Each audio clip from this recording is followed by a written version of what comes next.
이슈 체크 코너로 이어가 보도록 하겠습니다. 오늘도 코스피는 보합권에서 머물고 있는데요. 좀 깊이 생각을 해봐야 할 이슈가 많은 시장인 것으로 보여집니다. 오늘도 깊은 이야기 해볼 텐데요. 전 SK증권 미래 전략 부분에 최석원 대표 모시고 이야기 나눠보도록 하겠습니다. 안녕하십니까, 대표님? 예, 안녕하십니까. 네, 오늘은 또 이제 한국과 미국 간의 또 경제 이야기 좀 해보도록 하겠습니다. 예. 한국과 미국 간의 관세 협상이 드디어 시작이 됐습니다. 예. 보니까 시장에서 조선 쪽에 대한 좀 협력에 대한 기대감이 나오고 있는 듯한데, 예. 뭐 어떻게 보고 계십니까? 시나리오 그리고 앞으로의 뭐 흐름들. 네, 일단 뭐 시나리오는 시작이 됐다는데 굉장히 좀 굉장히까지는 모르겠지만 네. 어쨌든 긍정적인 우리가 흐름으로 봐야 되겠죠. 인도나 일본 이렇게 시작한 걸로 알고 있는데 어쨌든 우리나라도 지금 미국 시간으로 24일, 25일 뭐 이렇게 해서 우리 장관들께서 가셔가지고 그죠. 그쪽 장관분들 만나서 자 이제 물꼬를 트자 이런 이제 얘기가 시작이 됐고 그죠.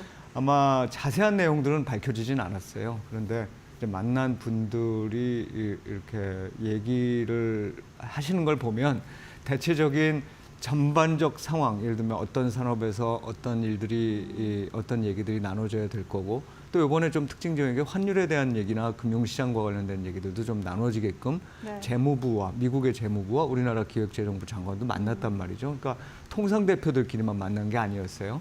이제 그런 부분들이 같이 논의되는 어떤 큰 자리로 이제 개시가 됐다.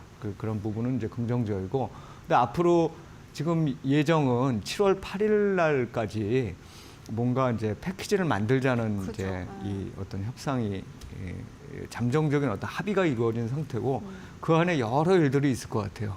왜냐하면 산업별로 지금 쟁점이 되고 있는 부분들도 그죠. 많고 말씀하신 대로 조선은 상대적으로 우리한테 약간 유리한 부분이 있기 그렇죠. 때문에 또 설명이 되겠지만 이제 그런 부분들이 있지만 또 안 그런 부분들도 많거든요.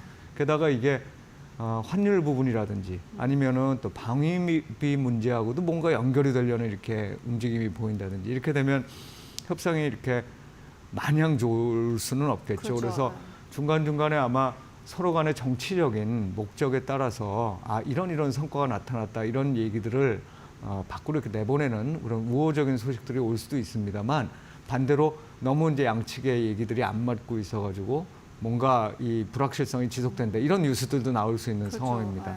그래서 이제 결과적으로 7월 8일 날 모든 게 다 결정이 돼서 이제 여기까지 됐으니 관세를 뭐 없애든 아니면 조정을 아주 낮추든 이런 식의 결과가 나올지 아닐지는 이제 아직은 좀 불확실하고 단지 시나리오는 지금부터 한 뭐 지금 5월 달, 6월 달 그다음에 7월 초니까 한 2달 반 정도는 아주 긴장 속에서 양쪽이 얘기하는 그런 이제 시나리오가 예상이 됩니다. 네, 뭐 사실은 굉장히 의미심장한 말씀해 주셨는데 여러 일이 있을 것이다. 굉장히 많은 의미가 있는 이야기인 것 같고요. 이제 업종별로 사실 저희 시청자분들 그리고 투자자분들께서는 이 협상을 업종별로 수혜 혹은 피해 업종으로 바라보실 거란 말이죠. 그렇죠. 그러한 입장에서 봤을 때는 어떻게 보이십니까?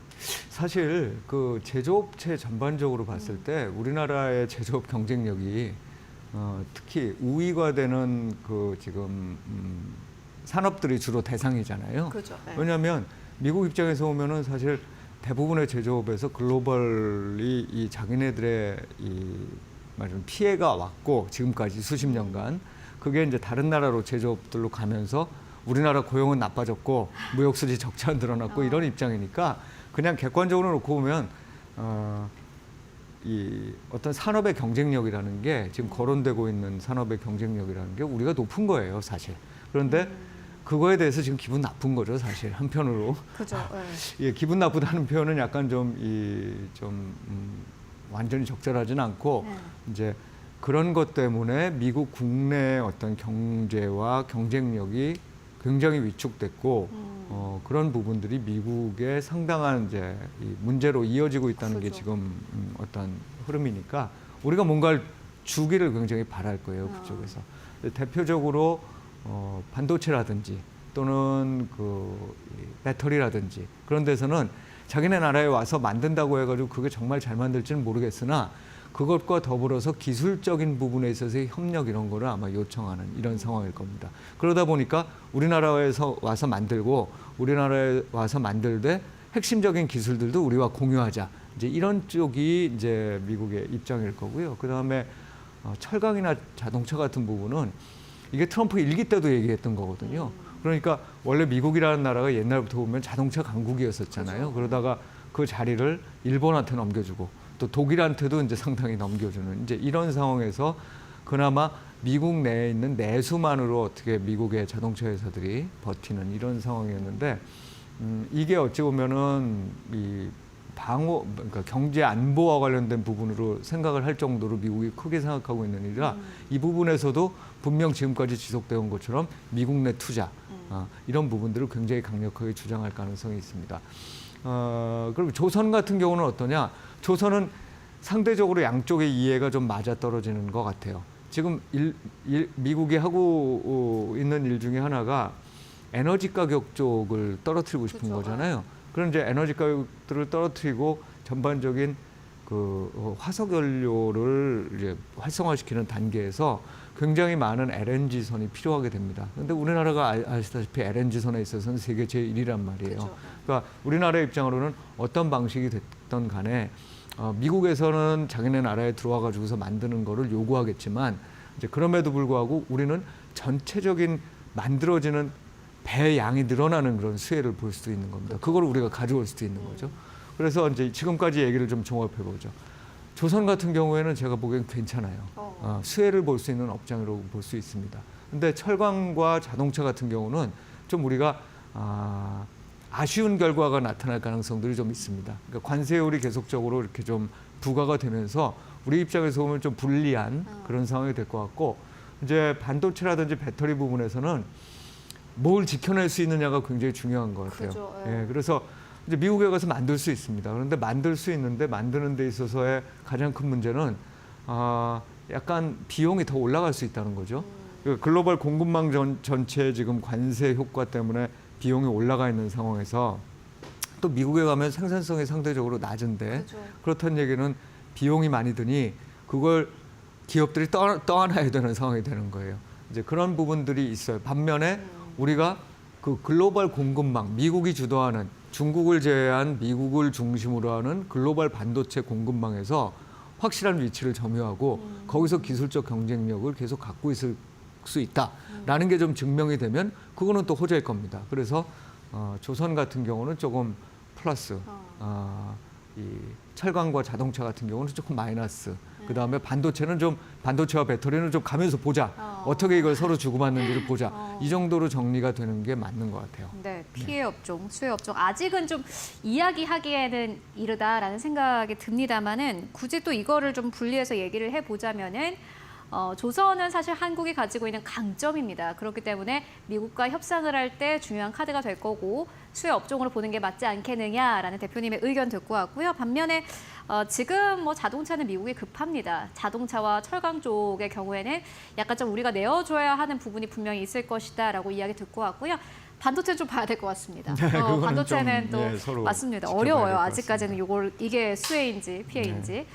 그렇다면 이제 또 많은 분들이 궁금해하고 계시는 게 아니 트럼프 대통령이 지금 이렇게 정책을 펴도 돼? 미국 경기 안 좋은 거 아니야? 이렇게 생각하시는 분들도 많고 그러니까 안 좋은 건 아니지만 안 좋은 수순으로 가고 있는 거 아니냐라고 생각하시는 분들도 많은 것 같은데 미국 경기는 어떻게 판단하고 계십니까? 맞습니다. 이제 그런 부분 때문에 어찌 보면은 이게 기업의 실적하고도 다 연관이 되는 거잖아요. 그러니까 지금까지는 사실 경제 지표만으로 봤을 때 미국이 침체냐?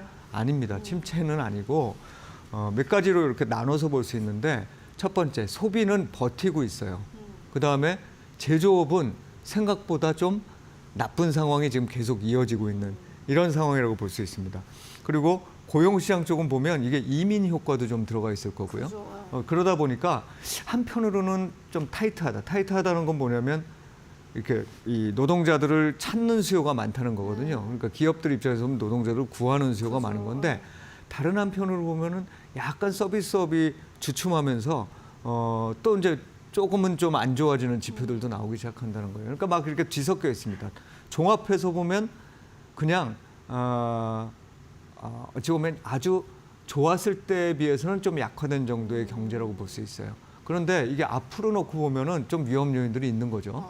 분명히 관세 효과 때문에 그죠. 전반적인 물가 상승과 이 저희가 나타날 겁니다. 수요의 감소가 나타날 거예요. 게다가 이거는 우리가 사실 이렇게 상황이 좀 나빠질 거라고 예상하면 적극적으로 통화 정책을 써야 되는데 통화 정책을 쓰기에는 물가가 이게 좀 문제인 이런 상황이 또 되는 거고 또 이제 소비 측면에서 보면 사실상 예전에 우리 그 코로나 때 엄청나게 돈을 지불해 줬잖아요. 정부에서. 그리고 저축률들이 높아졌었어요. 그런데 지금의 지표들을 보면 이제 대체로 다 썼다는 거예요. 이제 가게들이. 그러니까 결국은 가게가 저축을 헐어서 쓰고 난 다음에 쓸 수 있는 돈이라는 건 새로 빚을 내거나 아니면은 자기가 소득이 높아져 가지고서 계속 쓰는 건데 아까 말씀드렸듯이 고용 시장이 약간 정체돼 있으면 소득의 증가율은 조금 이제 정체되기 시작할 거고 그다음 빚을 내는 거는 금리는 여전히 좀 높은 상태고 또 최근에 보니까 신용 잔고 늘어나는데 한편으로는 부실화도 많이 되고 있거든요. 그렇다는 얘기는 이제 금융기관이 신용, 그러니까 대출을 해주는 행태들도 조금은 이렇게 그 뭐랄까요 예전에 비해서는 넉넉하지가 않은 거죠. 이제 이런 상황을 보면 소비도 약간 문제가 될 것 같고. 근데 트럼프 대통령은 사실상 자기가 이런 정책을 취하면 조만간 기업들한테 굉장히 좋을 거고 투자도 많이 할 거야 이렇게 얘기를 하지만 사실 아직까지는 이거 몇 개월간 지켜봐야 되니까 다들 기업들이 마인드가 굉장히 약화되어 있는 상황입니다. 그러다 보니 투자를 잘 안 하고 ISM 그 PMI죠. 그쪽 지표를 보면 신규 수주나 이런 게 안 좋은 거예요. 그래서 그런 부분들을 종합해 봤을 때 지금 빠르게 어떻게 이 협상들이 진행되고 뭔가 새로운 어떤 그 미래에 대한 그래서 미국의 어떤 제조 부흥에 대한 확실한 사인이 보이기 전까지는 사실은 경기 침체 리스크들을 사람들이 더 많이 얘기하는 그런 상황입니다. 자, 이걸 막기 위해서 중간 과정에서 트럼프 대통령이 할 수 있는 일은 재정 정책이에요. 근데 이제 문제가 이번에 나타났죠. 본인이 확 정책을 해놓고 난 다음에 채권 시장을 보니까 채권 시장이 이거 막 금리가 오르는 거예요. 그래서 파월 의장하고는 막 부딪히는데 시장 금리는 뭐 파월 의장이 마음대로 할 수 있는 게 아니잖아요. 그러니까 재정 정책을 많이 한다고 해서 이 만약에 국채 발행이 늘어나면 금리가 막 올라갈 수 있는 확률도 있어요. 그러면 이거를 전형적으로 구축 효과라고 보는데 이런 구축 효과를 제약 요인으로 갖고 있는 트럼프 입장에서는 빨리 이거 협상해 가지고서 빨리 하는 것 말고는 방법이 없다. 그러면은 어찌 보면은 이제 글로벌 경제에 트럼프를 이렇게 압박할 수 있는 요인이 되고 있다는 점에서는 미국의 경기 침체 리스크를 좀 줄인다.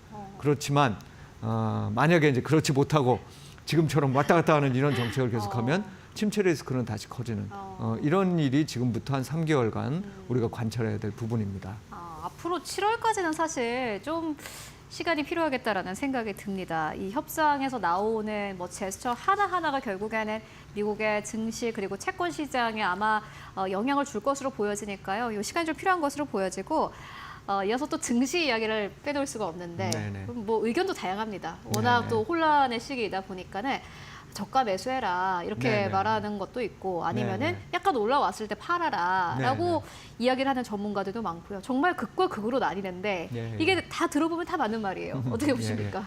시장을 뭐 사실 정확하게 전망한다는 건 거의 어렵죠. 불가능한 일이고요. 특히나 지금처럼 이런 식으로 협상을 자기의 이제 정치적 지렛대로 삼고 있는 분이 그 대통령이실 경우에는 그것도 가장 초강대국의 대통령이실 경우에는 이게 언제 어떤 얘기들이 나올지 모른다는 거죠. 물론 그렇죠. 정황적으로 보면 어느 정도 그렇게 흘러가겠다라고 그러니까 예상할 수는 있습니다만 이거 예단은 할 수가 없어요. 그렇죠. 또 다른 어떤 변이들이 나타날 수 있습니다. 그래서 제가 보기엔 지금 바이 더 딥을 주장하시는 분이나 또 셀 더 립 주장하시는 분이나 다 일리가 있어요. 그런데 저는 이제 이렇게 약간 틀어서 생각을 해봅니다. 이거를 업종별로 좀 보자. 그래서 미국의 경우를 본다 그러면 사실상 이 바이 더 딥을 한다는 얘기는 우리가 좀 장기적으로 보고서 가자는 얘기잖아요. 그러니까 장기적으로 보고서 갈 수 있는 부분에 좀 집중하자. 그 대표적인 것들이 결국은 제가 보기엔 AI라든지 또는 반도체 또 클라우드 인프라 이런 부분들은 장기적으로 무슨 일이 벌어지든 간에 미국도 이거를 키워야 되고 중국도 이거를 키워야 되고 그죠. 누구든 다 키워야 되는 거예요. 그게 포인트죠. 맞습니다. 그런 부분들은 이번에 막 시장이 흔들릴 때 사놓고서 조금 기다리는 전략을 취하는 게 좋고 그다음에 지금 현재 이렇게 불확실한 상황, 특히나 경기가 막 불확실한 상황에서는 기본적으로 필수 소비재 같은 것들은 버텨준다는 거죠. 그래서 포트폴리오 내에서 필수 소비재의 비중은 좀 높여두는 이런 포트폴리오는 바이 더 딥의 관점에서 이제 접근할 수 있다. 반면에 경기 민감주 같은 경우는 지금 불안하잖아요. 예를 들어서 갑자기 이게 관세 전쟁과 관련해 가지고 지금은 약간 이렇게 소강 상태이고 또 뭔가가 진전되는 것 같지만 여기서 내가 충분하게 이거를 못할 것 같아. 그래서 중국과 내가 더 강력하게 싸워야 될 것 같아. 이런 일들이 벌어지게 되면 경기 민감주들은 다시 굉장히 영향을 받을 겁니다. 그죠. 그렇게 되면 경기 민감주들은 지금은 올라갔을 때 조금 줄여놓는 방식으로 가야 된다는 거죠. 아주 전체적으로 보면 지금 현재 증시 상황이라는 건 사실 예전에 비해서는 많이 불안해진 상황입니다. 가격은 좀 내려갔지만 그럼에도 불구하고 미국의 S&P라든지 나스닥의 밸류에이션이 그렇게 낮은 건 아니에요. 과거 평균으로 보면. 그러니까 이런 불확실한 상황에서는 현금 좀 비중을 높이고 전체적으로 주식 비중은 좀 낮추고 안전자산 비중은 뭐 그대로 두든지 아니면 조금 높이는 상황으로 이렇게 짜놓고 주식으로만 가면 현금 비중도 좀 있으니까 말씀드렸던 그런 장기적으로 우리가 봐야 될 것과 필수 소비재 쪽은 바이 더 딥하고 이쪽에 그 경기 민감주 같은 경우는 좀 오르면은 파는 이런 전략으로 대응을 하시는 게 전체적인 포트폴리오를 좀 건전하게 이 상황에서 유지시키는 방법이라고 생각합니다. 네, 사실 이게 이제 시장만 보고 바이 더 딥, 저가 매수하자라고 보고 셀 더 립 아니면 올라갔을 때 좀 팔자 이렇게 이분법적으로 생각하는 건 사실 맞지 않다. 그리고 지금 미국의 관세를 왜 부과하는지를 근본적으로 생각해 보시면 아마 이러한 이야기들이 잘 이해가 되실 것 같은데요. 결국엔 중국을 견제하기 위해서입니다. 중국을 견제하기 위해서는 여러 산업을 부흥시켜야 될 텐데 지난해 미국 시장에서 주도주였던 AI 쪽, 이런 쪽은 앞으로도 길게 봤을 때는 괜찮다. 다만 고점에 와서 좀 파는 것들은 경기 민감주가 되지 않겠느냐라는 의견 듣고 왔습니다. 다만 미국 증시가 약간 좀 지난해에 비해서 부진하니 한국 시장에 대한 좀 기대감도 네. 나오고 있는데 어떻게 보십니까? 네네. 뭐 당연한 일이라고 봅니다. 그러니까 지금까지 한 2년간에 걸쳐서 미국으로 자금이 굉장히 그죠. 집중 이동했잖아요. 특히 우리나라 같은 경우는 정말 미국 일부 종목들은 우리나라 투자자들에 의해서 움직일 만큼 아주 강력한 그 미국으로의 이 탈출, 그러니까 주식 투자죠. 이 자금들이 몰려가는 현상들이 나타났습니다. 근데 올해 와서 보니까 아니라는 거죠. 미국이 관세 전쟁도 했지만 사실 밸류에이션도 비싸지고 하는 것들이 이제 다 맞물리면서 계속 그렇게 되기는 좀 어렵겠다라는 생각들이 뇌리에 좀 이제 그죠. 박히시기 시작한 것 같아요. 굉장히 잘된 일이고 그러다 보니까 그렇다면 다른 나라들도 있지만 우리나라 주식들도 역시 상대적으로 매력을 가질 수 있겠다. 왜냐하면 상대적으로 싸거든요. 그쵸. 굉장히. 그러니까 저렴한 그런 어떤 이 주식을 지금 사두는 게 좋다는 의견들이 이제 늘어나고 그러다 보니 개인 투자자들이 들어오는 또 연기금들도 자신의 이제 포트폴리오는 전반적으로 글로벌라이제이션 하더라도 그동안에 이제 관심을 두지 않았던 국내 주식에 좀 관심을 갖는 이런 상황이 유지될 겁니다. 하지만 지금은 사실 트럼프 대통령이 시작한 관세 전쟁의 와중입니다. 그래서 글로벌 증시 자체가 전체적으로 다 좋은 거는 아니에요. 그래서 국내 주식이라고 하더라도 국내 주식 비중을 막 늘려놓으라는 게 아니라 미국 주식을 좀 팔아놓으시고 우리나라 주식을 그 정도 사놓으시라는 개념의 이제 투자라고 봐야 되겠죠. 그리고 사실은 이제 신흥국에 대한 지금 이 매수 의견들이 좀 늘어나거든요. 그렇죠. 그런데 그거는 어떻게 봐야 되냐면 일부 신흥국들은 이 미국에 대한 어떤 노출도가 높지 않아요. 그러니까 말하자면 우리처럼 수출 비중도 굉장히 높고 미국에 대한 노출도도 높고 이런 나라들은 관세 전쟁에서 충격을 많이 받기 때문에 그런 신흥국들하고는 좀 차이가 있다고 볼 수 있습니다. 그래서 이제 사실 신흥국 투자 그렇게 많이 안 하시잖아요. 그쵸. 근데 신흥국의 일부 어찌 보면 ETF 투자 같은 것들은 좀 해야 될 필요가 있겠다라고 생각을 하고 그 다음에 최근에 나타나는 그 현상 중에 하나가 외국인들이 계속 매도하는 거예요. 그렇죠. 이게 잘 안 고쳐지고 있거든요. 이게 결국 지금 말씀드렸던 우리나라는 여전히 위험하다고 보는 거죠. 이제 그런 부분들을 감안을 해서 주식 투자를 할 때 전반적으로 우리나라가 싸져서 좋긴 한데 그럼에도 불구하고 조금은 우리가 조선이라든지 아까 말씀드렸죠. 네. 그다음 방산이라든지 이런 것들은 기본적으로 좀 이번 과정에서 수혜를 볼 수 있고 또 영향이 적은 엔터라든지 뭐 바이오, 금융 같은 쪽 이런 쪽은 지금 얘기 안 나오고 있는 거니까 관세에서 이런 쪽을 중심으로 해서 포트폴리오를 좀 개편하는 정도의 대응. 그냥 외국인들이 팔고 있는 종목을 무조건 사는 이런 전략이 그렇죠, 아니라 예, 그렇게 좀 현명하게 이동시키면 좀 좋은 결과를 얻지 않을까 생각합니다. 네, 일단 뭐 미국 시장에서 빠져나온 자금이 한국으로 들어올 수 있는 가능성, 물론 신흥국 시장에 대한 투자 의견들이 이전보다는 좋아졌지만 그렇다고 해서 비중을 막 확 늘려서 지금보다 주식의 비중을 늘리라 이런 말은 아니고 일단 그래도 위험은 존재하지만 가격에 대한 매력이 있으니 이 부분을 계속해서 보자라는 의견으로 정리해보고 가도록 하겠습니다. 네, 지금까지 최석원 대표와 함께 이야기 나눠봤습니다. 말씀 고맙습니다. 네, 고맙습니다.